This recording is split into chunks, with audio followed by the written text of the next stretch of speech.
Hello! Nag-gisa tayong sayote. Atin pong panoorin ang mga sangkap.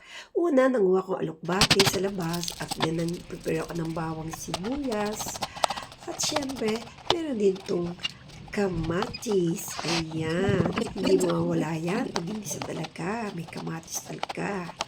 So, hiniwa ko ito at talaga namang hiniwa ko na rin ang sayote. Pinakatas ko muna ang dakta para hindi umitim ang ating mga kamay. Kailangan ilabas muna ang dakta.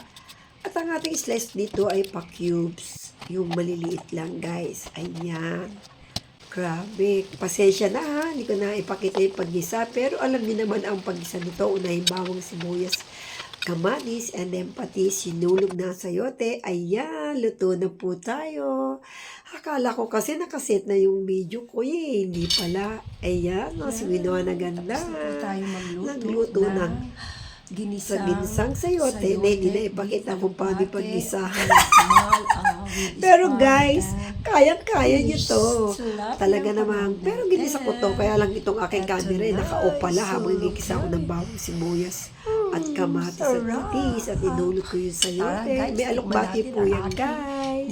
So, tara, tikman na natin. Hindi pa na Talaga naman. karne ang dapat kinakain. Masarap So, kakain ito. din tayo ng kulay.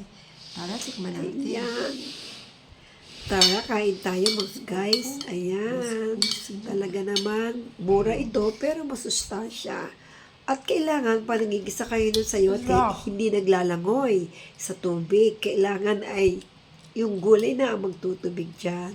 So, mahirap na. Mamaya maglangoy, biglang may sumisid dyan. Minsan kasi guys, nagluto ako ng ginisang upo, lumalangoy, nakalutang yung upo. May nagbiro sa akin tito na ang sabi, muntik na siyang sumisid at mag-uubad na siya dahil lalangoyin niya yung sahog at yung sayote ay yung upo dahil ito ay maraming tubig.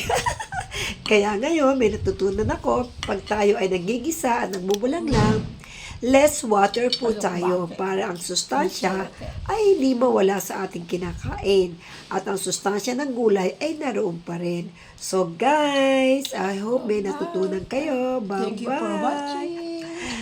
Ay, nako. Thank you. Yan. Tapos na po tayo magluto. Thank you so much. Please follow and subscribe me my YouTube channel, Winona Activities.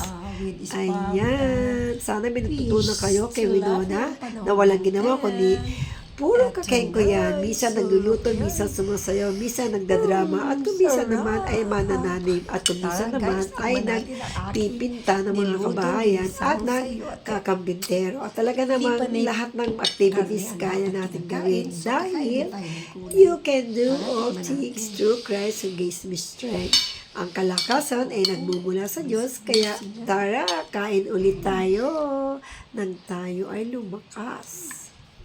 Okay, love you all. Talaga naman, ang sarap-sarap nito.